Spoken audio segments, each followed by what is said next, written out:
Bharatiya Janata party के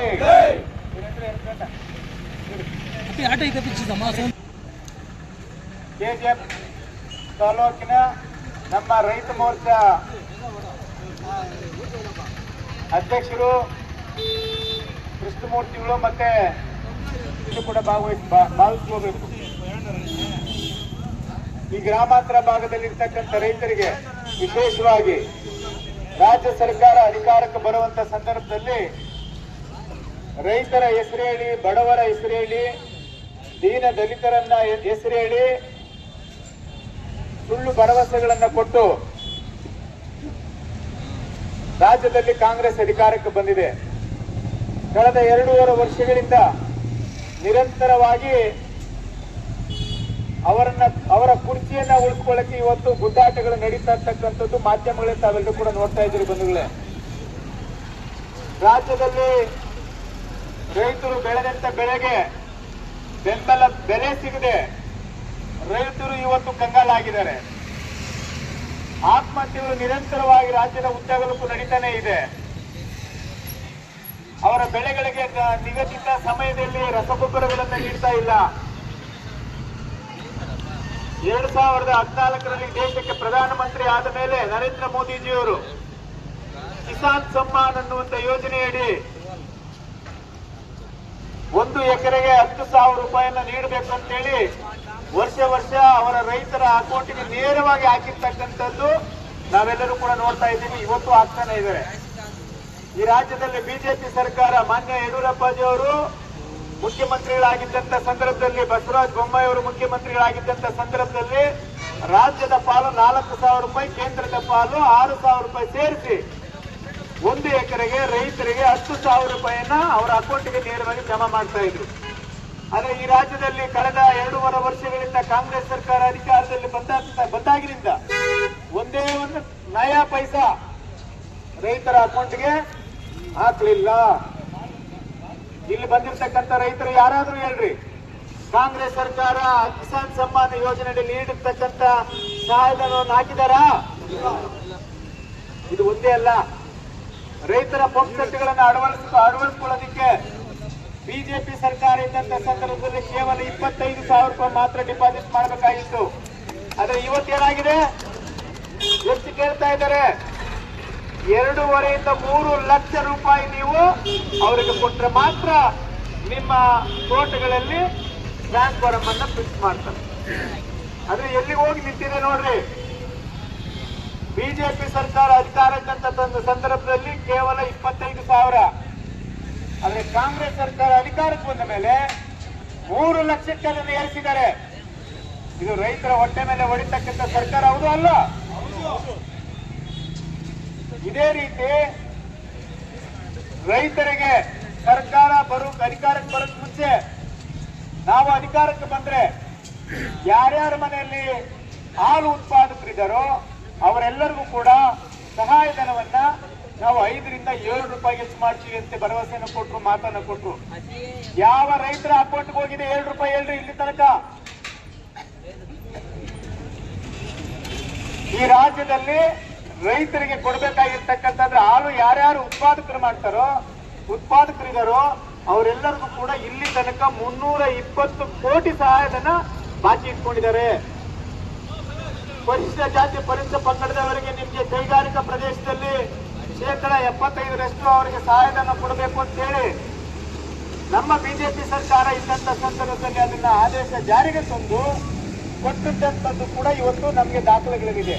ಆದ್ರೆ ಈ ಸರ್ಕಾರ ಬಂದ ಮೇಲೆ ಕಳೆದ 2.5 ವರ್ಷಗಳಿಂದ 800 ಕೋಟಿ ಬಾಕಿ ಇಟ್ಕೊಂಡಿದೆ. ಅಂಗನವಾಡಿಗಳಿಗೆ ಅವರಿಗೆ ಸರಿಯಾದ ಸಂಬಳ ಸಿಕ್ಕಿಲ್ಲ. ಮಾನ್ಯ ನಮ್ಮ ಕುಮಾರಣ್ಣವರು ಕೇಂದ್ರ ಸಚಿವರಾಗಿದ್ದಾರೆ. ಇವತ್ತು ಇಲ್ಲಿಂದ ಮತ್ತು ಅಂಗನವಾಡಿ ಟೀಚರ್ಗಳು ಏನಿದ್ದಾರೆ ಅವರೆಲ್ಲರೂ ಕೂಡ ದೆಹಲಿಗೆ ಹೋಗಿ ಅಲ್ಲಿ ಅವರ ಅಳಲನ್ನ ತೋಡ್ಕೊಳ್ತಾ ಇದ್ದಾರೆ. ಆದ್ರೆ ರಾಜ್ಯದಲ್ಲಿ ಕಾಂಗ್ರೆಸ್ ಸರ್ಕಾರ ಏನಾಗಿದೆ? ಇದೆಯಾ ಇಲ್ವಾ? ಇದನ್ನ ನಾವು ಪ್ರಶ್ನೆ ಮಾಡ್ಬೇಕ ಬೇಡ?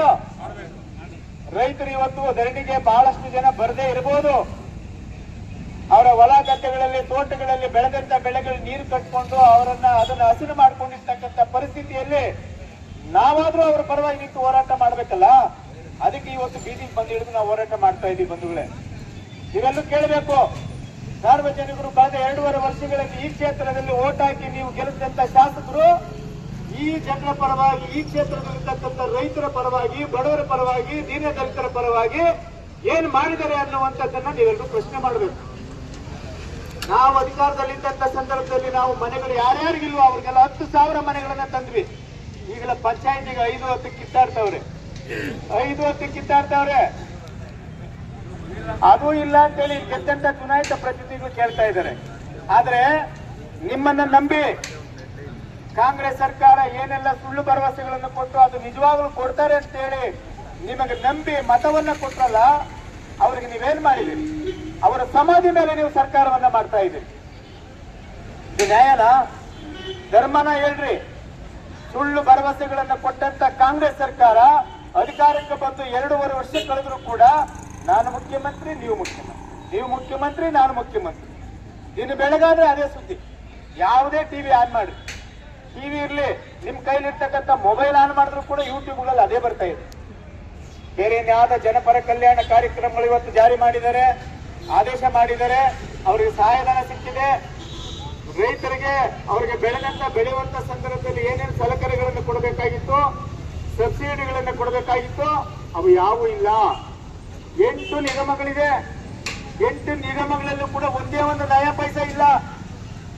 ಯಾರು ಕೂಡ ಇವತ್ತು ನನ್ನ ಒಂದು ಆರ್ಥಿಕವಾಗಿ ಬದುಕಬೇಕು, ಸ್ವಾವಲಂಬಿಯಾಗಿ ನಾನು ಬದುಕಬೇಕು, ಸರ್ಕಾರ ಇದೆ, ಸರ್ಕಾರದಿಂದ ನನಗೆ ಸೌಲಭ್ಯ ಸಿಗ್ತದೆ ಅಂತ ಯಾರು ಕೂಡ ಧೈರ್ಯದಿಂದ ಬದುಕುವಂತ ವಾತಾವರಣ ಇಲ್ಲ. ಕೇವಲ ಅಧಿಕಾರಿಗಳಿಗೆ ಸಂಬಳ ಕೊಟ್ಕೊಂಡು ಇವತ್ತು ಆ ನಿಗಮಗಳು ನಡೀತಾ ಇದೆ. ಯಾವ ಕಚೇರಿಯಲ್ಲೂ ಒಂದು ನಯ ಪೈಸಾ ಇಲ್ಲ. ಭದ್ರಾ ಡ್ಯಾಮ್ ಯೋಜನೆ ನಿಮ್ಗೆ ಗೊತ್ತಿದೆ. ಅದು ಬ್ಯಾರಿಕೇಡ್ಗಳನ್ನ ಕಿತ್ತೋಗಿ ನೀರು ಹರಿದು ಹೋಗ್ತಾ ಇತ್ತು. ಅದನ್ನ ಸರಿ ಮಾಡ್ಲಿಕ್ಕೆ ಗುತ್ತಿಗೆದಾರರು ಮುಂದೆ ಬಂದ ಮೇಲೆ ಅವ್ರ ಕೈಲಿ ಕೆಲಸ ಮಾಡಿಸ್ಕೊಂಡು 10 ಕೋಟಿ ರೂಪಾಯಿ ಕೆಲಸ ಮಾಡ್ತಿರ್ತಕ್ಕಂಥ ಬಿಲ್ ಪಾವತಿ ಮಾಡಿಲ್ಲ ಈ ಸರ್ಕಾರ. 10 ಕೋಟಿ, ಇದು ಸಾವಿರಾರು ಕೋಟಿ ಇಲ್ಲಿದೆ. ಯಾವ ಜನ ಕೇಳಿದ್ರು ನಿಮ್ಮ 5 ಗ್ಯಾರಂಟಿನ? ನಿಮ್ ಮನೆ ಬಾಗಿಲು ಕೇಳಿದ್ರ? ನಮ್ದು 5 ಗ್ಯಾರಂಟಿ ಕೊಡಿ, ನಿಮ್ಗೆ ಓಟ್ ಹಾಕ್ತೀವಿ, ಅದರಿಂದನೇ ನಮ್ ಜೀವನ ಅಂತ ಯಾರಾದ್ರೂ ಅಂಗ್ಲಾಡ್ಸ್ಕೊಂಡು ನಿಮ್ಮ ಹತ್ರ ಬಂದಿದ್ರಾ? ನೀವೇ ತಾನೇ ಹೇಳಿದ್ರಿ. ಈ ಸುಳ್ಳು ಗ್ಯಾರಂಟಿಗಳು ಯಾವ ಜನರಿಗೂ ಬೇಕಾಗಿರ್ಲಿಲ್ಲ. ಜನಕ್ಕೆ ಬೇಕಾಗಿದ್ದು ಆರೋಗ್ಯ, ಬಸ್ ಸೌಕರ್ಯ, ರಸ್ತೆ ಸೌಲಭ್ಯ, ರೈತರು ಬೆಳೆದಂತ ಬೆಲೆಗೆ ನಿಗದಿತ ಮಾಡಿ ಅವರಿಗೆ ಯಾವುದೇ ಮಾರುಕಟ್ಟೆಗೆ ಹೋದಂತ ಸಂದರ್ಭದಲ್ಲಿ ದಳ್ಳಾಳಿಗಳ ಕಾಟ ಇಲ್ಲದೆ ನೇರವಾಗಿ ಖರೀದಿ ಮಾಡುವಂತ ಕೇಂದ್ರಗಳನ್ನ ಸ್ಥಾಪನೆ ಮಾಡುವುದನ್ನ ಕೇಳ್ತಾ ಇದ್ರು ರೈತರು ಅಷ್ಟೇ, ಬೇರೆ ಇನ್ನೇನು ಕೇಳಿಲ್ಲ. ಅದು ನೀವು ಮಾಡಿದ್ರೇನು? ಮಾಡಿಲ್ಲ. ಇವತ್ತು ಈ ಕ್ಷೇತ್ರದಲ್ಲಿ ನಾನು ಉದಾಹರಣೆಗೆ ಈ ಕ್ಷೇತ್ರದ ಬಗ್ಗೆ ಮಾತಾಡಬೇಕಂತ ಹೇಳಿದ್ರೆ, ಈ ಕ್ಷೇತ್ರದಲ್ಲಿ ನಮ್ಮೆಲ್ಲಾ ವಿರೋಧ ಪಕ್ಷದ ಸ್ನೇಹಿತರು, ಕಾಂಗ್ರೆಸ್ನ ಸ್ನೇಹಿತರು, ನೀವು ಅಲ್ಲೆಲ್ಲ ಕೂತಿದ್ರೆ ಕೇಳಿಸ್ಕೊಳ್ಳಿ. ಹಗಲಿರುಳು ಕಷ್ಟಪಟ್ಟು ಕಾಂಗ್ರೆಸ್ ಪಕ್ಷ, ಕಾಂಗ್ರೆಸ್ ಅಧಿಕಾರಕ್ಕೆ ಬರಬೇಕಂತ ಹೇಳಿ ಓಟ್ ಹಾಕ್ಸ್ಕೊಂಡ್ರಿ. ಜನ ನಮಗೆ ಸೋಲನ್ನು ಕೊಟ್ಟಾದ್ಮೇಲೆ ನಾವು ಜನಾದೇಶದ ತೀರ್ಪನ್ನು ತಲೆಬಾಗಿ ಸ್ವೀಕಾರ ಮಾಡಿದ್ದೇವೆ. ನಮ್ಮ ತಪ್ಪುಗಳನ್ನ ನಾವು ಸರಿ ಏನಾದ್ರೂ ಮಾಡ್ಕೊಳ್ಬೇಕಂದ್ರೆ ನಮಗಿದೊಂದು ಅವಕಾಶ. ನಾವು ಜನರ ಬಗ್ಗೆ ಓಟ್ ಹಾಕಿರೋದ್ರಲ್ಲಿ ಯಾರ ಮೇಲೆ ನಾವು ಕೋಪ ಮಾಡ್ಕೊಳ್ಳಲ್ಲ. ಆದ್ರೆ ಅಧಿಕಾರಕ್ಕೆ ನಿಮಗೆ ತಂದ್ರಲ್ಲ, ನಮ್ಮ ಕಾಂಗ್ರೆಸ್ ಮುಖಂಡಗಳೆಲ್ಲ ರಾತ್ರಿ ಆಗಲು ಕಷ್ಟಪಟ್ಟು ಆ ಮುಖಂಡರದೇನೋ ನಡೀತಾ ಇದೆಯಾ ಕ್ಷೇತ್ರದಲ್ಲಿ? ಯಾರ್ದು? ಕೋಲಾರ್ಗೆ ಹೋಗ್ಬೇಕು, ಒಂದು ಲೆಟರ್ ತಗೊಳ್ಬೇಕಾದ್ರೆ ನೀವು ಪೊಲೀಸರಿಗೆ ಏನಾದ್ರೂ ಫೋನ್ ಮಾಡ್ಬೇಕಂದ್ರೆ ಬೆಳಗ್ಗೆ 4 ಗಂಟೆಗೆ ಎದ್ದು ಎಲ್ಲಿಗೋಗ್ಬೇಕು? ನಮ್ಮ ಬಿಜೆಪಿ ಪಕ್ಷದಲ್ಲಿರ್ತಕ್ಕಂಥವ್ರು, ಜೆಡಿಎಸ್ ಪಕ್ಷದಲ್ಲಿರ್ತಕ್ಕಂಥವ್ರು, ನಮ್ದು ಹೋರಾಟ ವಿರೋಧ ಪಕ್ಷದಲ್ಲಿದ್ದೀವಿ, ನಾವು ಹೋರಾಟ ಮಾಡ್ತೀವಿ. ಮುಂದೆ ಅಧಿಕಾರಕ್ಕೆ ಏನ್ ಬರಬೇಕು ಅದ್ರ ಬಗ್ಗೆ ನಾವು ಯೋಚನೆ ಮಾಡ್ತೀವಿ. ಆದ್ರೆ ಕಾಂಗ್ರೆಸ್ ಪಕ್ಷದಲ್ಲಿ ನಿಷ್ಠಾವಂತ ಕಾಂಗ್ರೆಸ್ ಪಕ್ಷದ ಪದಾಧಿಕಾರಿಗಳು ನಿಮಗೆ ಅಧಿಕಾರ ತರಲಿಕ್ಕೆ ಅವರು ದುಡಿದಂತ ಗೌರವವನ್ನ ಕೊಡದೆ ಇವತ್ತು ಅವ್ರಿಗೂ ಕೂಡ ಇವತ್ತು ಯಾವ ದಿಕ್ಕಲ್ಲಿ ನಿಲ್ಸಿದ್ದೀರಿ, ಯಾವ ರೀತಿ ಪರಿಸ್ಥಿತಿಯಲ್ಲಿದ್ದಾರೆ ಅವರು? ಎಲ್ಲೂ ಹೇಳ್ಕೊಡಲ್ಲ. ಅವರು ನುಂಗ್ಲಾರ್ ಸುತ್ತಾಗಿದೆ, ಎವಡೆ ರೋಡ್ ಹಣ್ಣು ಕಳ್ಸ್ಕೊತಂದಪ್ಪ ಅಂತ ಕಾಯ್ತಾವ್ರೆ ಕೆಲವರು. ನಾವು ಯಾರಂತ ಹೇಳಲ್ಲ.